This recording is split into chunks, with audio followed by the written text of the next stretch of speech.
Formula One's second pre-season test kicks off in Bahrain on Thursday and offers the 10 teams their final opportunity to fettle their cars ahead of the first race of the season. Although the test starts after a gap of just 12 days since Barcelona, every team will have some new parts, and there's a possibility that we will see some big changes to some of the cars. But will these changes be profound enough to be considered a B-spec or perhaps even a new car? With a rapid rate of improvement expected from these brand new cars, the Bahrain test will be the first step in a development war that will rage throughout the season. So what teams can we expect to make the biggest changes? You can follow all the action from the Bahrain test on the race's live hub. Not only will you have the latest in terms of lap times and images, but also news and insight from our F1 team at the circuit, both trackside and in the paddock. The way F1 development works when it comes to the cars used in testing is sometimes misunderstood. So let's look back at the example of Mercedes in 2019 for a case study. After struggling for pace in the first test with a relatively basic car, it introduced a major upgrade for the second. This was particularly noticeable because it involved a switch from in-wash to out-wash front wing end plates. But while it was described by many as a new car, that wasn't really the case. What Mercedes did was sign off the car where it was at a key point the previous November as the specification for the first test. This allowed it to manufacture parts and clear the decks to ensure that the car was developed as much as possible for the second test and, in particular, the first race. While it might seem intuitive to push on with the development as late as you can, then get it all made, that would result in a less advanced car, simply because of the sheer quantity of parts that needed to be made. This approach, with an early spec of the car and a late spec, is the most efficient in that regard. And at a time when the development curve is so steep, it can transform how competitive your car is. So that second test Mercedes in 2019 wasn't a new car as such, simply a version of the same car with significant further development, which included Mercedes realising it could create outwash with the front wing. It wasn't about sandbagging or hiding its ideas, simply what produced the most competitive car when it mattered. Mercedes used exactly the same approach in 2017 for the major overhaul of the aerodynamic rules. You could call it a B-spec, but the team itself didn't, as that usually refers to a major mid-season overhaul. It's actually a phrase rarely used for F1 cars today, given the constant, aggressive evolution means it's ever-changing anyway. That meant in 2019 the first test was primarily about understanding the basic car, then bolting on the performance at the second test. As it happened, Mercedes initially struggled with the upgrade package, although a setup breakthrough on the final day meant that when it got to Australia it had a car good enough to take pole position and win. The benefit of this approach should not be underestimated. It can mean that the car you run at the second test will have extra development on it that's measured in months rather than weeks compared to the first test car. Mercedes is not the only team to have used this approach, it's simply that the example of 2019 was particularly dramatic. Red Bull, for example, has done similar things in the past. The constraints of the cost cap, which means that teams will have benefited from building parts last year, given you can carry over inventory under the financial regulations, create an added incentive for taking this approach. That doesn't necessarily mean that everyone, or even anyone, will use this strategy this year, but it does explain why some teams could adopt this approach.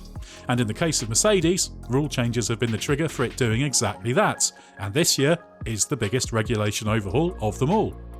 There is also a second factor, namely the porpoising encountered by all teams to a greater or lesser extent in Barcelona.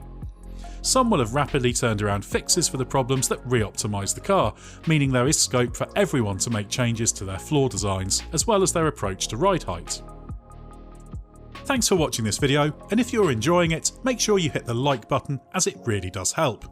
That, and subscribing to our channel so you don't miss anything, makes it possible for the race to keep doing what it's doing. And we promise we've got plenty more F1 2022 coverage planned.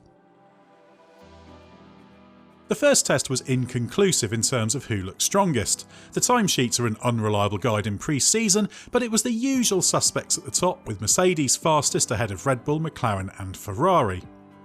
While interpreting the times in the second test in Bahrain will be subject to all the usual caveats about fuel loads and run plans, we should get a more accurate picture of the competitive order, although whether that's reflected in the outright times or hidden in the race simulations remains to be seen. With upgrades appearing so early in the development of cars for a new set of regulations, we could see some big swings, so who is poised to make a move? Given the Mercedes case study we've already talked about, it's no surprise that it is expected to introduce some significant upgrades. The race understands that the version of the car being driven in the simulator between tests is significantly quicker. Similarly, Red Bull is also expected to make changes to the RB18. It's already a distinctive car, with aggressive treatment of its front suspension, floor and side pods and beam wing, but it will aim to take a big step. Ferrari team principal Mattia Binotto has indicated that the F175 won't change dramatically. Instead, the focus there will be on optimising the car that it had at the first test. But even if teams aren't making big changes, there will still be new parts, so there's every reason to keep an eye on Ferrari. As for the other teams, AlphaTauri technical director Jody Egginton has said that there will be some bits and bobs to put on the car in Bahrain, although its first major upgrade will be for the fourth race of the season at Imola.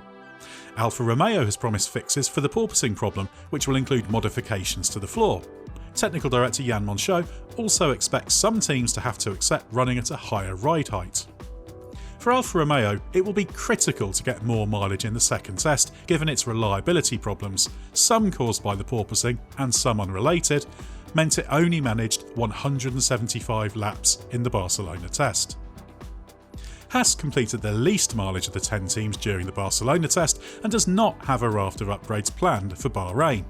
For it, the key will be racking up more running. Every team will have their own approach to upgrades in Bahrain, but expect there to be no lack of tweaks and changes on display, even among the teams that don't plan the scale of package we could see from Mercedes and Red Bull.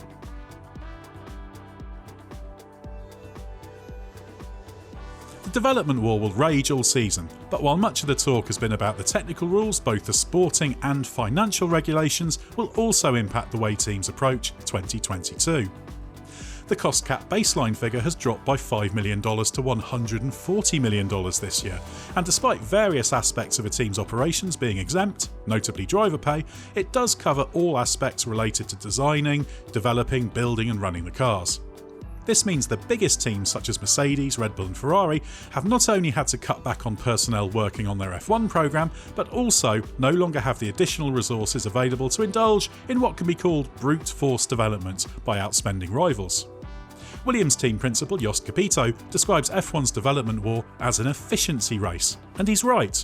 Even for the smaller teams, to have any chance of taking advantage of the fact the big beasts have been scaled back, it's essential for them to be as efficient as possible. The challenge for the big teams is made even tougher by the limited wind tunnel and CFD time they have available. This means they can pursue fewer development avenues and must ensure they maximise their focus on the paths they are confident will pay off. Mercedes team principal Toto Wolff has suggested that Mercedes has already planned out its upgrades and costs, and that it will be difficult to make big changes of direction with the car as a result. But none of this means that we will not see much development, especially early in the season. But all teams will have to be strategic in the way they pace their upgrades over the year. The rate of development with the new cars will still be prodigious, and it all starts in Bahrain this week.